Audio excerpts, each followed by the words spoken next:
And a couple of light showers out there this afternoon. Nothing severe, but we're going to be staying dry for a while. The News at 5 starts now.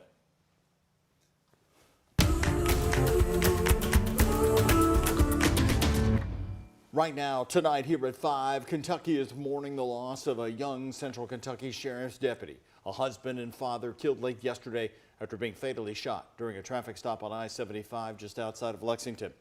Deputy Caleb Conley had served with the department for 4 years. Today, the procession honoring him and escorting him back home. Hello, everyone. I'm Doug Proffitt. And I'm Shay McAllister. He was an Army veteran and a father of 2. It happened just before 5 o'clock yesterday evening on I-75 close to Georgetown.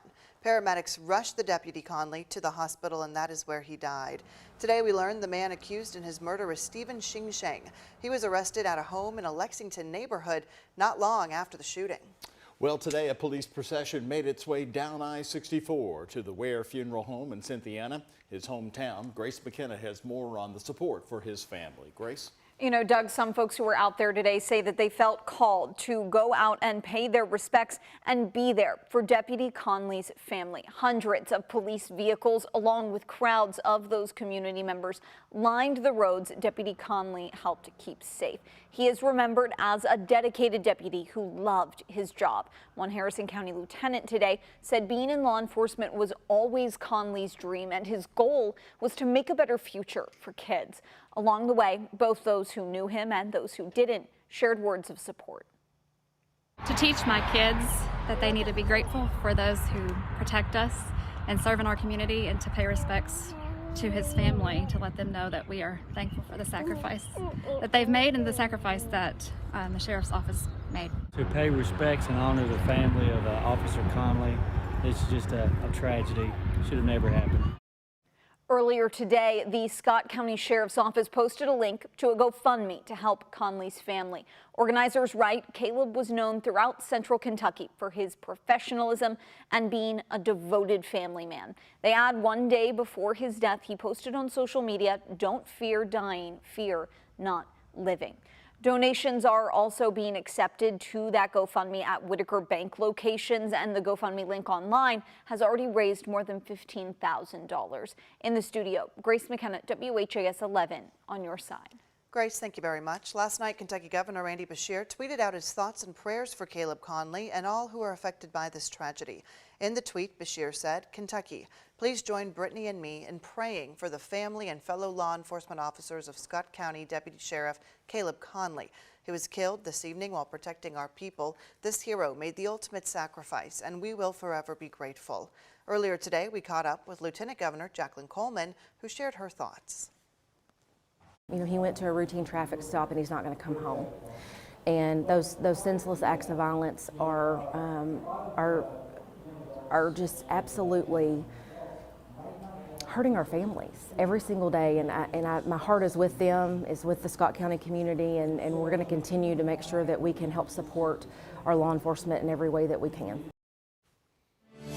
Now here tonight, we want to take a closer look at the suspect and how things unfolded just outside of Lexington late yesterday. Stephen Shing is facing more than 11 new charges related to yesterday's deadly incident. But this isn't the first time he's been in trouble with the law. According to the Lexington Police Department, Shing was Bluegrass Crime Stoppers' most wanted person in the week of May 18, 2023 for unlawfully entering and burglarizing a garage. After fatally shooting Deputy Conley, officers say Shing ran from the scene. Lexington police say about an hour later, he then drove into a neighborhood, pointed his gun at a homeowner, and stole their van. Police say he then went to a nearby Lexington bar and shot another person and took their car. He was later arrested at a home in a Lexington neighborhood after police barricaded him there, and a big scene there in Lexington that unfolded late yesterday.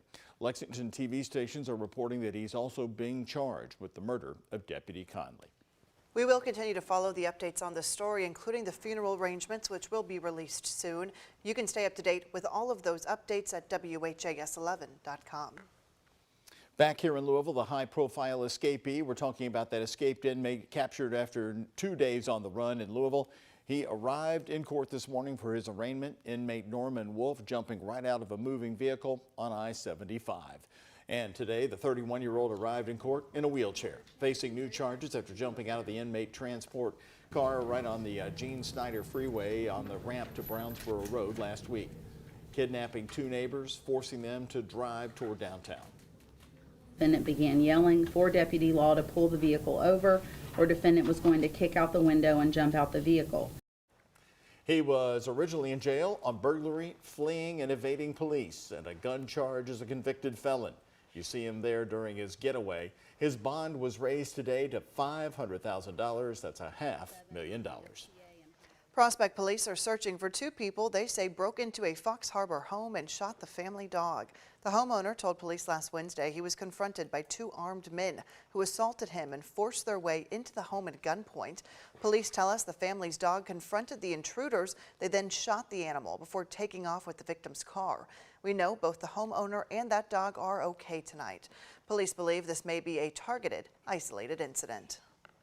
Today, the Metro Planning and Zoning Committee passed an ordinance that would put a limit on Louisville's short-term rentals. These rentals, like Airbnb, are now booming in Louisville, with more than 1,000 of them listed in different neighborhoods right now. But some are worried that neighborhoods will be overrun with the short-term stays instead of family homes full-time.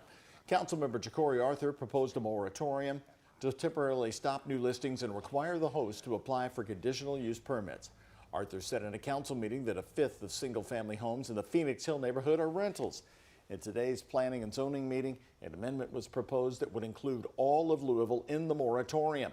But that changes why one council member thinks it's a step too far.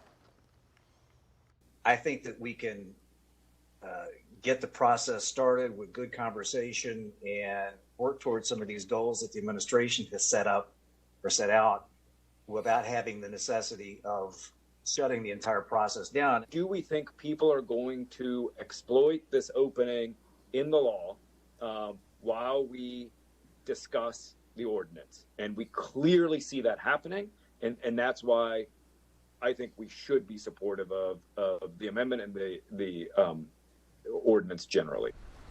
So the committee passed it, but now it goes to the full Metro Council. If passed by the full council, the moratorium would be in effect until the council repeals it or it stays in effect for 180 days. Well, we are certainly starting to feel the heat out there today, Doug. Today was the first day where I was like, ooh, summer is on the way. I agree with you, Shay. Look at that, even a little hazier there.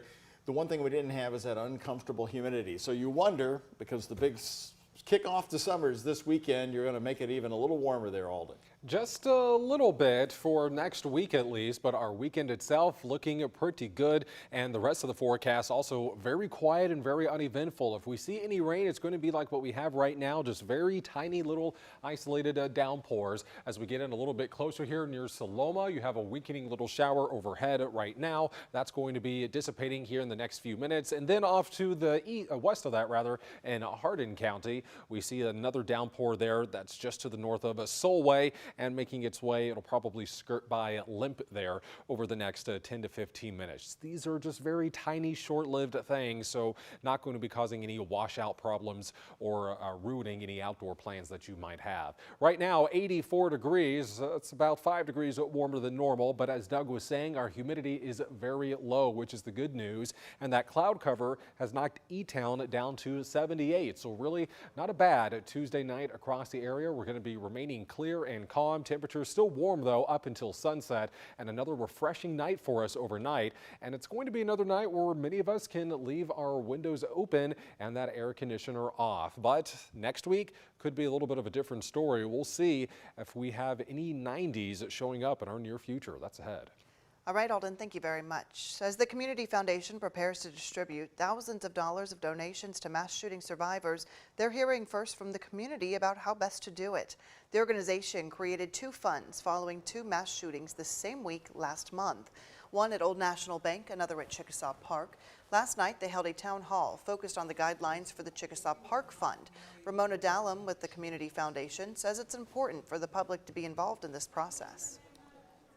I think it has a lot to do with equity and building trust with in our community, that our community realizes that Louisvillians support the survivors of Chickasaw Park. She says the money will help survivors overcome the physical and mental long-term effects of the shootings. there are some families who can't go back to work immediately. So how do you pay the bills? How do you make sure that people are fed and clothed? And this is one way for the community to show our care and concern. We can't take the pain away, but maybe this can help towards the healing process. There will be another town hall tomorrow focused on the fund created for the survivors of the Old National Bank shooting. It will begin at 6 at the main library branch right downtown. The final protocols will be released later this week.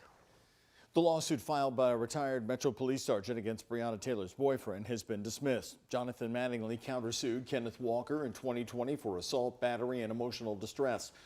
Walker shot Mattingly during the raid on Breonna Taylor's apartment on March 13, 2020. The charges filed against him for that shooting were later dropped. According to court documents, the counterclaims were voluntarily dismissed on Friday. It comes 6 months after Walker's initial lawsuit against the city and several officers, and that case was settled for a reported $2 million. The ACLU is asking a judge to step in before a ban on gender-affirming care takes effect in June. Kentucky Senate Bill 150 has one section that would ban care for young transgender people in Kentucky, but the ACLU wants it to be put on hold while their lawsuit makes its way through the courts. The ACLU is legally challenging the law in federal court right now, saying it overreaches and violates the rights of parents to make medical decisions for their children.